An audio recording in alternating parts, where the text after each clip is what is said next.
scene. You are standing on a really steep, south-facing mountain slope in the heart of South Africa's spectacular garden route. Oh, and the air there, it has this very specific weight to it. Yeah, exactly. It's cool. And it smells deeply of, damp, decaying earth mixed with that really sharp, almost medicinal scent of fynbos herbs. Right. It's a very distinct ecosystem. So you've stopped walking because suddenly, from this thick, tangled wall of vegetation, literally an arm's length away, a sound just erupts. Yeah, it's just loud. Incredibly loud. It's this piercing, really melodious song ringing out like, yeah, the acoustics are so intense there, so localized that you can actually feel the vibration of the notes in your chest. Right. So you turn your head and you stare directly at the precise coordinates that this sound is coming from. You're squinting right into the shadow. Exactly. Yeah. You carefully part the wet leaves and, well, staring back at you is absolutely nothing. Nothing at all. You are experiencing the ultimate auditory illusion. You're basically in the presence of the phantom of the fynbos. Which is, the psychological frustration of that exact scenario is absolutely legendary among field biologists and birders. I can imagine. It's like trying to find a ninja in a dark room who just refuses to stop singing. That is a perfect way to put it, actually. The acoustic signature is undeniable. It's pinpointing a physical body mere inches away from you, and yet the visual confirmation remains utterly out of reach. Right. Because the bird is essentially weaponizing its environment to remain invisible. And, deciphering how a creature engineers an entire existence around invisibility, well, that is our mission today. It's a fascinating puzzle. We are taking you on a deeply ecological journey into the Cape Fold Mountains to unmask one of the most notoriously elusive endemic birds on the African continent, and that is Victorin's warbler. Right, and the source material we have for this deep dive today is fantastic. Oh, it's incredibly dense. Yeah. We're looking at everything from Dr. Alan Lee's really granular climate vulnerability research to field observations that were published in the Cape Bird Club's Promer Ops magazine. Yeah, alongside some really great tactical accounts from seasoned avian guides. Exactly. So we are going to unpack the bizarre genetics that fooled early ornithologists, the physics of its acoustic territoriality, and, well, the thermal mechanics of a nest that takes a month to build. Which is just staggering when you really think about it. It really is. And if you are, mapping out a trip to the garden route, we're also decoding the precise meteorological triggers you need to finally see one of these things. Because to crack the biology of this species, we really have to discard almost everything we assume about typical avian behavior. It breaks all the rules. Completely. When you analyze the morphological data and the field observations side by side, you realize this is an organism that has, it's basically abandoned the canopy. It's abandoned sustained flight and essentially evolved to operate like a subterranean mammal that just happens to possess feathers. Which is so weird to think about. I mean, the physiological profile alone requires a bit of a mental adjustment. Oh, definitely. Because when you picture a bird dominating an acoustic landscape, producing that massive booming sound, you tend to imagine something with a bit of bulk. Right, something with a big chest cavity. Exactly. But Victorin's warbler is practically microscopic. It's tiny. We are talking about a creature that's maybe 12 to 17 centimeters long. Yeah. Weighing between 14 and 19 grams. Barely a handful of feathers. Yeah. And it possesses this very cryptic plumage. The back is a muted, grayish-brown, designed to just vanish against dead wood. Right, with that really distinctive gray ear patch. Yes, and then the underparts boast this rich, tawny, almost cinnamon coloration. Though it's worth noting, the females present a slightly duller, more muted version of that palette. Which makes sense for camouflage, right? Absolutely. Yeah. And the juveniles actually take the camouflage even further. Oh, right. They start out dark gray. Yeah, a really uniform dark gray that just melts perfectly into the deep shadows of the undergrowth before they undergo their first molt. But the feature that is just so arresting in all the literature, the thing that really stands out, is the eye color. Oh, the eyes are incredible. They possess these striking pale orange to almost yellowish eyes. Which is such a fascinating contrast against the cryptic plumage, Yeah, it's like two tiny glowing embers in the dark. Exactly. And while we have a really detailed physical taxonomy of the bird today, it was originally named for this mid-19th century Swedish collector, Johann Victorin, by the way. Oh, I didn't know that. Yeah. But the scientific establishment's understanding of what this bird actually is, well, it has undergone a really violent tectonic shift recently. Yeah, a total taxonomic shakeup. Because for decades, ornithologists observed this tiny brown skulking bird disappearing into thickets, and they categorized it using a purely morphological logic. Right. They relied on that very basic, looks like a duck, quacks like a duck, scientific method. Exactly. They saw a thicket-hiding warbler, so they filed it away with the rest of the thicket-hiding warblers in the genus Bradipterus. Which, to be fair, was perfectly logical at the time. Yeah, they officially named it Bradipterus victorini, placing it firmly in the family Locustellidae, which houses those, classic old-world scrub warblers. Right. The logic was sound, given the tools of that era. Before genetic testing. Precisely. Okay. Prior to the advent of molecular phylogenetics, taxonomy had to rely heavily on observable traits. Right, like beak shape, wing structure, how they forage. Yeah, and Victorin's warbler behaves practically identically to a rush warbler. It utilizes the exact same ecological niche. So lumping them together in the same family tree was just the most rational conclusion they could make. It was. But relying purely on morphology is dangerous because it completely ignores convergent evolution. Right. The idea that you can have two totally unrelated animals develop the exact same body plan simply because they're, trying to survive in the exact same environment. Yeah. Like how a shark and a dolphin look remarkably similar, but one is a fish and the other is a mammal. That is the crucial underlying mechanism here. And when researchers finally gained the ability to extract and sequence the DNA of Victorin's warbler, the resulting genetic map just shattered that whole morphological assumption. It's wild. The sequence alignment proved definitively that this bird possessed absolutely zero genetic relationship to the Bradipterus warblers. None at all. It was basically an evolutionary imposter. Wait, so scientists basically realized this bird is so unique it needs its own completely separate genus. Yes, exactly. How does a bird just get moved to a totally different family tree? Does it even act like its new relatives? Well, that is where it gets really interesting. It was relocated into this small, deeply ancient, uniquely African family called Macrosphenidae. Macrosphenidae. I mean, this is where the evolutionary timeline gets kind of wild for me. Oh, fascinating. Because this family includes birds like crombecs and longbills. Got it. Right? Which represent a radiation of species that survived historical climate shifts all across the African continent. Right, they're very ancient lineages. But even after placing Victorin's warbler in this new family, the genetic isolation of this specific bird was so profound that taxonomists couldn't even group it with any of those existing relatives. They couldn't. It didn't fit.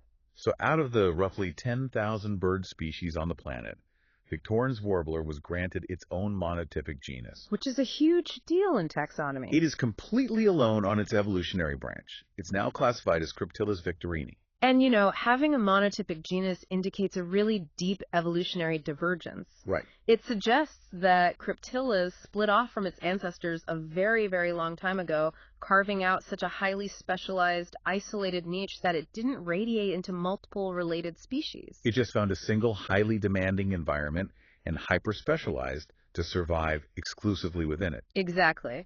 Which begs the question of how much of its ancient genetic machinery still influences its behavior today. Right, because its body is so adapted to the bushes now. Yeah, and the sources actually highlight a brilliant field observation published in Promerops that bridges this exact gap between its genetics and its physical movement. Oh, the one in the Cedarburg. Yes.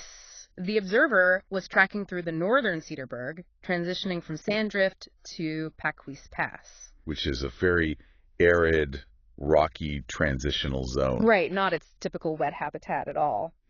And they spotted a Victorin's warbler, not hiding in a bush, but sprinting across a boulder with its tail held vertically in the air. Sprinting on a rock, which is crazy. The biomechanics of that movement are incredibly revealing. Why? Because one of its newly discovered genetic cousins within that Macrosphenidae family is a species called the rock runner. Oh, okay. And as the name implies, the rock runner is anatomically engineered for high-speed, agile locomotion over really complex, rocky terrain. Right, and the observer specifically noted that other related birds in the area, like the Cape Grass bird, they will sometimes land on rocks. Right, they do. But their movements are heavy and, ponderous. Mm-mm. Their center of gravity is just all wrong for it. Exactly. They look clumsy. But the Victorin's warbler moved with this eerie, frictionless agility, mirroring the rock runner perfectly. Right. So despite millions of years of evolution pushing the Victorin's warbler to become a creature of the dark, tangled undergrowth, it still retains the underlying anatomical chassis of a rock-sprinting athlete. Which is just phenomenal to think about, and the survival advantage here is actually huge. How so? Well, when you examine the physical architecture of the Finbow's floor where it lives, it is essentially a chaotic obstacle course. Right, full of fallen branches and tightly packed stems. Uneven ground everywhere. So retaining the pelvic structure and leg musculature of a rock runner allows cryptillas to navigate that three-dimensional maze with minimal energy expenditure. Oh, that makes total sense. It doesn't hop clumsily. It just sort of flows over and under the obstructions. Exactly. And if you are genetically engineered with the muscular capacity to sprint through an obstacle course, well, it explains why you would seek out the most extreme, tangled environment possible. Because you want to live in a place where your specialized agility gives you a complete monopoly. Exactly. A place where other birds simply cannot follow you. You're dominating that space. And that brings us to the actual geological reality of its habitat, right? We are looking at a bird endemic solely to the Cape Floristic region of South Africa. Yes, and the range is incredibly restrictive. Very narrow. The distribution map pretty much just follows the spine of the Cape Fold Mountains, extending from the Cedarburg in the Western Cape eastward to Uitenhage in the Eastern Cape. But curiously, despite an abundance of seemingly suitable finbows, the species is entirely absent from the Cape Peninsula itself. Right, which points to, historical geographic barriers or maybe some microclimatic variables we just don't fully understand yet. But its highest density, its absolute core stronghold, centers right along the garden route. Oh, without a doubt. But even within the garden route, it refuses to generalize. It's like an extreme introvert who insists on renting the most overgrown, tangled, densely packed basement apartment in the entire biome. That is exactly what it's doing. It demands a very specific microhabitat that ecologists characterize as mesic to wet mountain finbows. Right. And for anyone not steeped in ecological terminology, mesic just refers to an environment with a moderate balanced supply of moisture. Yeah, not too dry, not a swamp. But this bird pushes past mesic into the explicitly wet zones. It claims real estate on south-facing slopes, deep within seeps, streams, and gullies. And the geography of a south-facing slope in the southern hemisphere is a really critical factor here. Because they face away from the equator, right? Exactly. Because they face away, they receive significantly less direct solar radiation. So they stay cooler. The ambient temperature remains cooler, evaporation rates plummet, and the soil retains a much higher moisture content throughout the entire year compared to those baked, arid, north-facing ridges. So it is actively seeking out permanent shadows. Yes. And within those shadowed gullies, it demands a really specific structural matrix from the vegetation. It's very picky. The sources describe rank growth, thick bracken, dense ferns, and massive, impenetrable clumps of restios, which are those reed-like plants that kind of define Finbow's ecosystems. Right. It requires a completely closed canopy. But not of towering trees, right? It wants a canopy of low-lying shrubs. Yes, it wants an unbroken roof of vegetation sitting just a few feet off the damp earth. Now, there is some tolerance for variation, but only if those structural requirements are met. Right. The architecture has to be right. Like, the data shows them inhabiting the margins of alien pine and eucalyptus plantations, which isn't natural Finbows. No, but they're only there where aggressive rank Finbows has completely choked the understory. Exactly. They have even been documented near Nizhna at Brenton-on-Sea in much drier dune scrub. Right, but again, the defining feature in all those places is the density of the ground cover. So the actual botanical species composition is secondary to the physical architecture of the shadows. Exactly. As long as it's dense and tangled, they can work with it. But when you look at an animal that actively chooses the wettest, darkest, most physically restrictive environment available, the immediate evolutionary question is, well, what is it running from? A lot of things. A 19-gram bird is essentially a protein snack for a massive variety of predators. Yeah. The Finbows is populated by boomslangs, puff adders, mongooses, and just a whole array of raptors. Exactly. So by burying itself in a thicket of rigid restio stems and interlocking bracken, the Victorin's warbler is basically building a biological panic room. A panic room, I love that. A goshawk physically cannot penetrate that matrix. No way. And a mongoose cannot move through dry, tightly packed restios without generating a massive acoustic warning signal. It would sound like someone walking through a room full of dry cornflakes. Right. Predator exclusion is obviously a primary driver. But in the Cape Floristic region, there is an abiotic predator that dictates the survival of every endemic species, and that is fire. Oh, absolutely. Fynbos is a fire-adapted, fire-dependent ecosystem. It accumulates biomass over years and then burns with terrifying intensity to cycle nutrients back into the really poor soil. Right. And for a ground-dwelling bird, a sweeping mountain fire should represent an absolute existential threat. Which is where Dr. Alan Lee's postdoctoral research models provide such a fascinating lens. His work is brilliant. Because if your entire life is lived in the leaf litter, you obviously can't outfly a mountain fire. You have to somehow endure it. And you can't just dig a deep burrow like a mouse either. Right. And Dr. Lee's data suggests that Victorin's warbler survives these cyclical infernos entirely through its real estate choices. The locations save them. The gullies, the streams, the wet south-facing slopes, these act as natural topographical fire breaks. Yes. The moisture content in the vegetation and the soil within those seeps often just prevents the fire from penetrating deeply. Or at least it reduces the burn intensity from a catastrophic canopy fire to just a low-heat ground smolder. Exactly. These microhabitats function as refugia. Safe zones. Yeah. And Dr. Lee's research confirms that populations of Victorin's warbler persist in post-fire regrowth areas with really remarkable resilience. Because they secure the wettest pockets of the mountain, the fire basically passes over them. Right, and as soon as the surrounding fynbos begins its rapid regeneration, they just simply expand back out into the emerging cover. They ride out the apocalypse in a damp basement. That's exactly it. But, committing your evolutionary trajectory to living inside a wet, tangled basement forces massive compromises in your daily behavior. Oh, huge compromises. You can no longer operate like a standard avian insectivore. The literature actually describes their movement patterns as explicitly rodent-like. Which is such an incredible term to apply to a bird. Yeah. They utilize complex natural runways beneath the sedges, moving through these almost microscopic tunnels in the vegetation. And that convergence with rodent behavior extends right into their foraging strategy, too. Right. They're almost exclusively insectivorous, feeding entirely on the ground.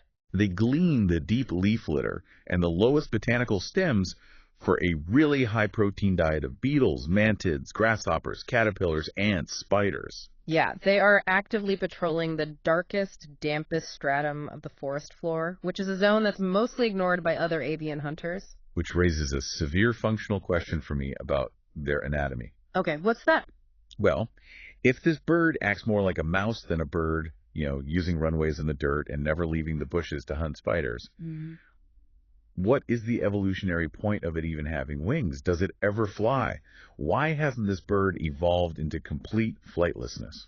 It's a great question, and the retention of flight capability, even in a severely reduced capacity, it basically serves as an emergency flush mechanism. An eject button. Exactly, because while a mongoose might struggle to hunt silently in the restios, a specialized snake can definitely navigate that terrain. So, when a terrestrial threat breaches the immediate proximity of the bird, the ability to execute a short, explosive vertical flight over a 3-foot gap of vegetation, well, that's the difference between survival and being eaten. But they've heavily modified the equipment, haven't they? Oh, yes. The sources note they possess relatively short, highly rounded wings coupled with exceptionally strong legs. Right, so they've traded the aerodynamic efficiency that's required for sustained long-distance flight for immediate explosive torque. It's the difference between the wing of an albatross, built for gliding over oceans, and the rotor of a helicopter, built for vertical extraction straight up out of a tight space. That's a great analogy, and the morphological trade-off is profound. Yeah. Sacrificing sustained flight, they dramatically lower the energetic cost of their locomotion within their specific environment. Because flying through bushes would be exhausting and impossible. Right. The fynbos canopy and the mid-levels are highly contested zones. They are completely saturated with sunbirds, sugarbirds, flycatchers, all competing for resources. So by dropping into the subterranean leaf litter and adapting their bodies to move like mice, they bypass that avian competition entirely. Exactly. They gain exclusive access to a rich, highly concentrated arthropod biomass. But stepping out of the avian competition, introduces a massive logistical nightmare for the continuation of the species. Yes, finding a mate. Right. If you are a solitary bird, camouflaged against the mud, creeping silently through dark tunnels, the probability of accidentally bumping into a mate is statistically zero. Close to zero, yeah. You cannot utilize visual mating displays. A peacock's tail, or widowbird's elaborate flight dance, relies on open space and sunlight to transmit the signal. Right, they need a stage. But in the wet basement of the finbows, visual signaling is just a dead language. Absolutely. And when the visual spectrum is eliminated by physical barriers like that, an organism must pivot its evolutionary capital entirely into the acoustic spectrum. Sound becomes everything. The propagation of sound becomes the absolute sole mechanism for biological communication. So we have to analyze the physics of this specific song. Let's do it. The sources detail a repetitive, sharp, melodious phrasing. Yeah. But the crucial element is the piercing, carrying quality of the notes. This isn't just a gentle little warble. No. This is a broadcast designed to blast through solid physical obstructions. It reminds me of a famous radio DJ. How so? It's like a broadcaster who has this massive booming voice that reaches everyone in the tri-state area but absolutely refuses to ever leave the studio to show their face. That is exactly how it operates. Yeah. And the acoustic architecture of the song is perfectly calibrated for its environment. Because high-frequency sounds scatter, right? Yes. High-frequency sounds tend to scatter and absorb when they hit dense foliage. Right. But lower, sharper, highly structured frequencies can actually penetrate the matrix of restio clumps and bracken stems with far less degradation. Oh, wow. So the syrinx, the avian vocal organ of the Victorin's warbler, is heavily developed to generate a sound wave that's capable of traveling substantial distances through a solid wall of vegetation. It functions almost exactly like low-frequency submarine sonar cutting through the density of the ocean. Yes, that's the physics of it. And they really need that acoustic penetration because the data on their population density is kind of shocking. It is surprisingly high. The species profile indicates that in optimal, suitable habitat, population densities can exceed 2.5 birds per hectare. And to give you some context, a single hectare is roughly the area of an international rugby pitch. Okay. So accommodating multiple breeding pairs of a highly territorial solitary species within that constrained spatial footprint, it requires extremely aggressive boundary management. Right. If they can't see their neighbors, they literally have to build walls out of sound. Exactly. The constant piercing song isn't just about attracting a mate. It is an acoustic fence. It establishes a rigid perimeter. It informs every other male in the vicinity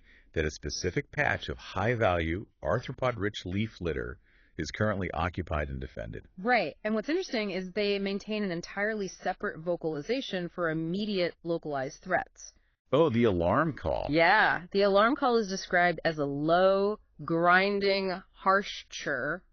And the dichotomy between the song and the alarm call really highlights their control over acoustic transmission. Because the chirr is a broadband sound, and broadband sounds are notoriously difficult for a predator to pinpoint directionally. So it alerts a mate or nearby offspring to danger without providing a homing beacon for the hawk or the snake. Exactly. Whereas the territorial song is a deliberate, highly locatable beacon. I'm here, stay away. Exactly. And their territorial aggression isn't even limited to their own genetics, which is where the behavioral data gets incredibly strange. Oh, this is one of my favorite details. The Promerops magazine highlights that the vocalizations of Victorin's warbler are somewhat convergent with the Cape grassbird. Right, the frequencies and the structures share similarities.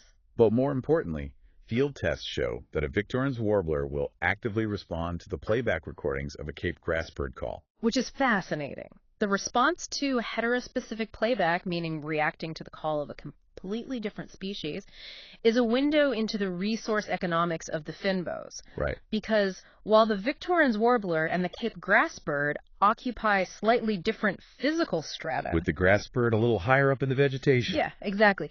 Even so, their ecological niches overlap significantly. They are both targeting the same invertebrate prey base within the same general footprint. It's a zero-sum game for the spiders and beetles. Totally. So the Victorin's warbler hears the grassbird not as a confusing anomaly, but as a direct, active threat to its food supply. Right.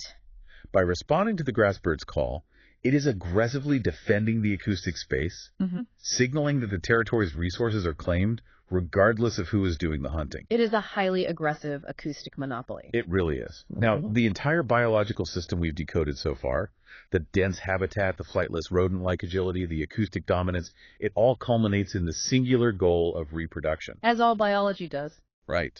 And the nesting behavior of Cryptillas victorini represents, I think, the apex of their stealth engineering. Oh, it really is a masterclass in deception. Because the historical record regarding their nests is just a fascinating testament to their ability to completely deceive human observers. Right. When early ornithologists were attempting to catalog the breeding habits of southern African endemics, Victorin's warbler presented an almost impossible puzzle. Because they couldn't find them. Exactly. For decades, the scientific record relied on a sample size of exactly 3 documented nests. 3. Yeah.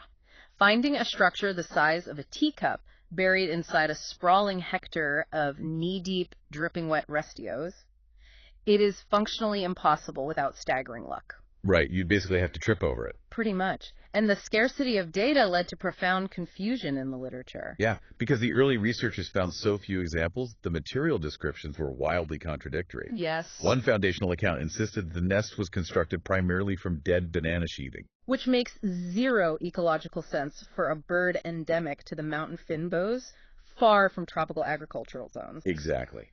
Then another equally confident historical account claimed the nest was built from strips of millet meticulously bound together with spider webs. Right. And yet another described a standard cup of grass, twigs, and leaves. And what the early ornithologists interpreted as species-level contradictions was actually evidence of extreme localized adaptability. Oh, I see. Victorin's warbler does not adhere to a rigid genetic blueprint regarding building materials. It uses whatever is around. Exactly. It utilizes whatever structural matter is immediately available within its microterritory. It prioritizes concealment over a specific material composition. So if there happens to be banana sheathing nearby, it'll use it. Yep. Modern field biology has finally mapped the definitive architecture of the nest, though. And it is a massive piece of infrastructure for a 19-gram bird. It really is. The structure is a deep, highly bulky, incredibly thick-walled cup. They weave together dry grass, skeletal dead leaves, strips of protea bark, twigs, and occasionally they incorporate moss. But the placement is non-negotiable. Right. It is always suspended less than 30 centimeters above the earth, frequently constructed literally inside the dense core of a restio clump or a thick tuft of grass. But the timeline of the construction process is what defies all conventional avian logic. Oh, it's wild.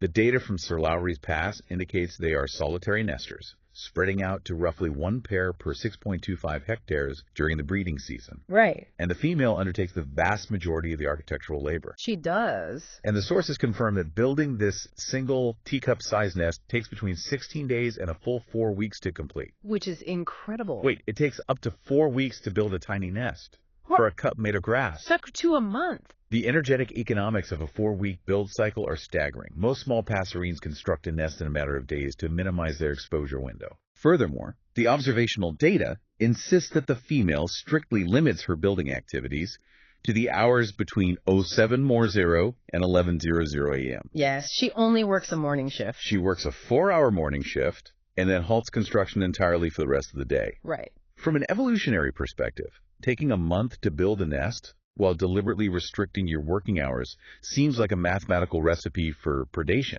I mean, why not just build it fast and get it over with? It seems highly inefficient, right? Completely. The methodology appears flawed until you analyze the thermal and visual threats of that specific microhabitat. Okay, break that down. The primary threat to the eggs in a south-facing wet gully isn't actually just predation, it is hypothermia. Because it's a wet basement. Exactly. The ambient temperature of the damp soil acts as a massive thermal sink, constantly drawing heat away from the nest. Right. If the bird throws together a flimsy, thin-walled structure in 3 days, the embryos will rapidly freeze or succumb to damp rot.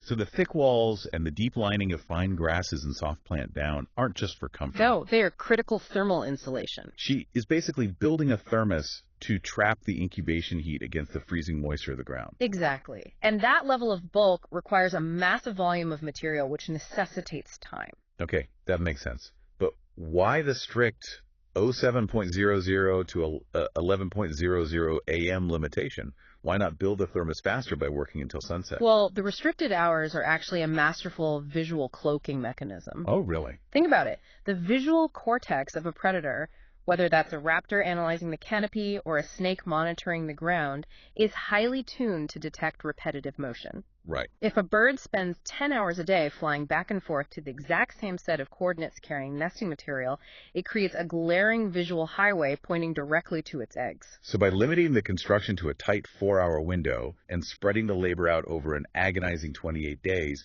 she fundamentally disrupts the visual pattern. Yes. The movement is so sparse, so infrequent, that it falls below the detection threshold of a predator's pattern recognition. Wow. She is mitigating the visual risk of the construction phase through sheer agonizing patience. That's brilliant. And she also severely restricts her gathering radius, pulling materials from within just 4 to 5 meters of the site to minimize her transit time in the open. And during this prolonged, stealth-oriented construction phase, the male adopts a highly specialized supporting role. He does. Because while the female works in absolute silence, save for an occasional harsh chip contact call, the male positions himself nearby and continuously broadcasts his piercing territorial song. And that's not just him being annoying while she does all the work. Right. The acoustics operate as a decoy system. Exactly. He's a localized sonic boom, drawing the attention and the auditory focus of any potential predator toward himself, while the female constructs the nest in the acoustic shadow he creates. It is a highly coordinated misdirection strategy. It really is. Yeah. And once the architecture is finally complete, she incubates the clutch of 2 to 3 eggs. And upon hatching, the dynamic shifts entirely. Both parents then exploit the high-protein arthropod biomass of the leaf litter to rapidly accelerate the growth of the chicks. So we basically built a complete profile of this invisible, mouse-like, loud-singing architect. The biological profile is complete. We are looking at a genetically isolated, flight-reluctant, mouse-like insectivore that utilizes low-frequency acoustic lasts to defend wet thermal refugia where it builds heavily insulated nests in agonizing slow motion. It's a very impressive resume. The science is profound.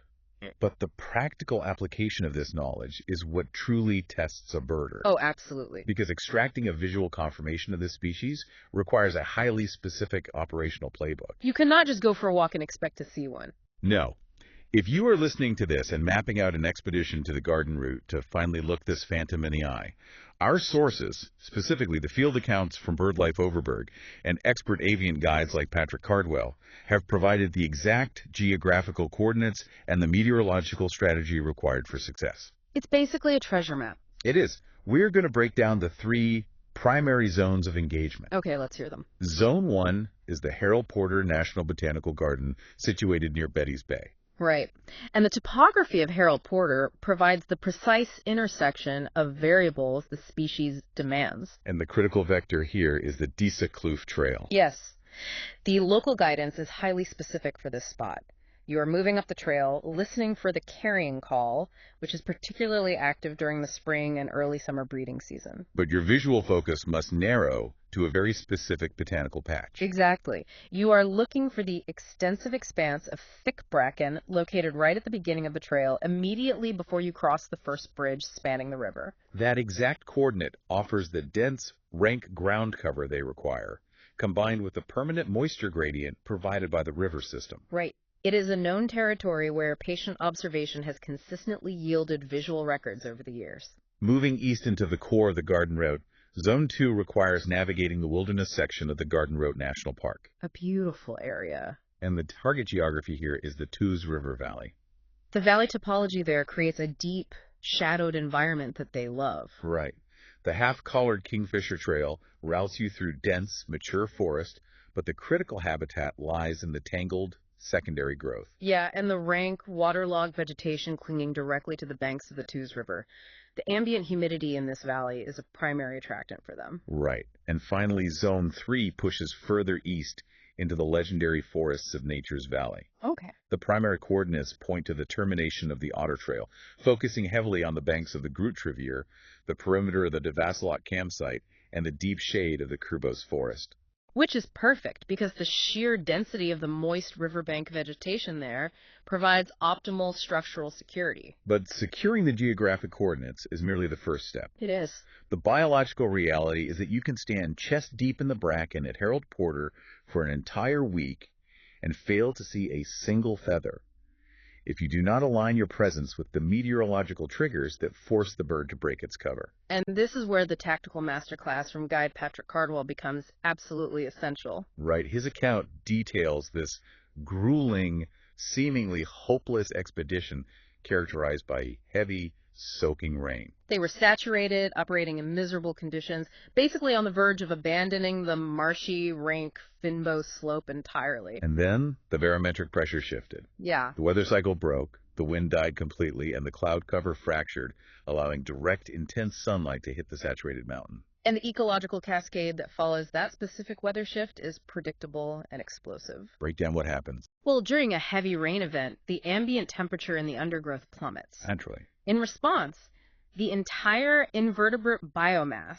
the beetles, the spiders, the mantids, they all halt their activity and seek deep shelter to avoid being washed away or freezing. Right. So the food supply of the Victorin's warbler effectively vanishes. The bird is basically starving and freezing in its basement. Precisely.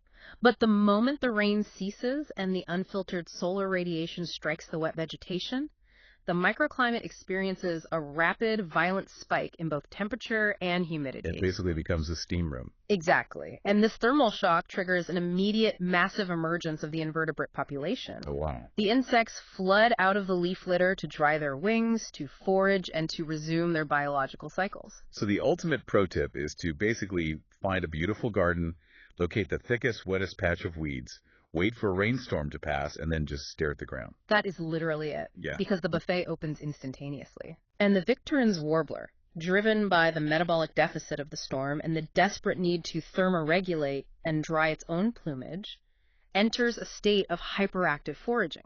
Cardwell noted that almost immediately after the sun hit the mud, a warbler that had been holding tight in the deep thicket broke cover. Right.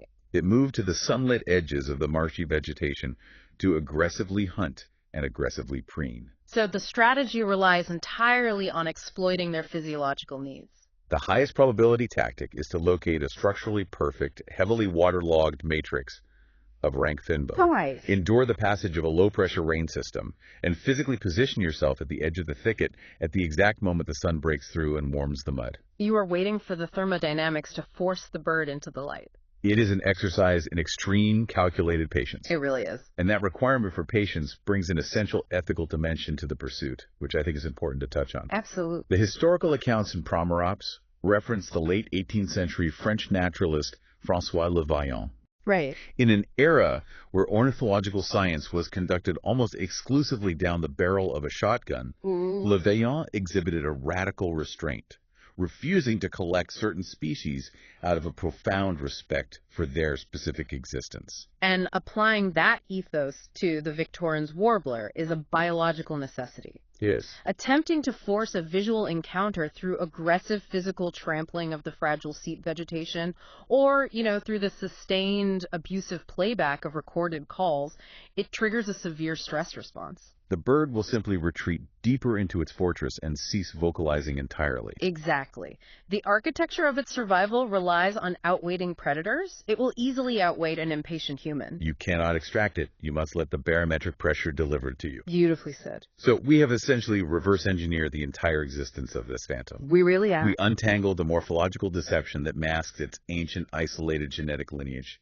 We mapped the exact physical parameters of the wet, south-facing refugia that shield it from the fire-driven ecology of the Cape Fold Mountains. We analyzed the biomechanics of its flightless, rodent-like agility, the physics of its sonar-like acoustic territoriality, and the extreme thermal engineering of its month-long, stealth-constructed nests. And the biology is deeply specialized. But it is exactly this hyper-specialization that exposes the species to an existential threat. Right. Which requires us to revisit the implications of Dr. Alan Lee's climate vulnerability models. Because throughout this entire analysis, the foundational requirement for the survival of this bird has been singular, and that is moisture. Yes. The seeps, the streams, the damp leaf litter, the rank waterlogged bracken, The Victorin's warbler is fundamentally tethered to the presence of surface-level water in the mountain landscape. And the climate change projection models for the Cape Floristic region present a highly hostile future for water-dependent organisms. Right. The data models point heavily toward shifting aridity gradients across the Fynbos biome. Meaning things are getting drier. Exactly. We are tracking a predicted reduction in overall annual rainfall, coupled with an increase in mean ambient temperatures. So the inevitable outcome is a rapid contraction and evaporation of those wet microhabitats. Yeah. Dr. Lee's simulations project that similar endemic bird populations could experience a range contraction averaging 34% by the year 2085. Wow, 34%. And for a species like Cryptillis victorini, which lacks the behavioral flexibility to adapt to dry ridgelines, the threat is exponentially worse. Right, because the bird cannot migrate. It cannot evolve new thermoregulatory limits in just a few decades. No. If the south-facing seep dries out, the localized population simply collapses. And the ecological utility of the Victorin's warbler extends far beyond its status as a prize for the patient birder. It absolutely does. Because its survival parameters are so rigidly tied to permanent moisture, the bird functions as a highly sensitive biological indicator of hydrological health. It is the definitive canary in the coal mine for the garden roots water catchments. The logic is chillingly straightforward, isn't it? If you were standing in a historically damp gully in the Cape Fold Mountains, and you hear the piercing, carrying song of the Victorin's warbler, the acoustic signal confirms that the deep, foundational hydrology of that mountain slope is still functioning. Right, the water table is intact. But if that gully falls silent, it isn't just the loss of a fascinating bird. The silence indicates that the invisible subterranean water systems that sustain the wider ecology of the region have critically failed. Their presence is a metric of ecological stability. Their absence is an alarm bell for systemic environmental collapse. Which leaves us with a profound reframing of that initial frustration we talked about at the start. It does. If you find yourself on a Fynbos trail, staring into a tangled wall of restios, listen to a bird that refuses to show its face no matter how desperately you search the shadows, don't let the frustration win. Let the sound wash over you. Recognize the incredible evolutionary machinery required to produce it, and understand the deep, vital secret that invisible bird is broadcasting to the world.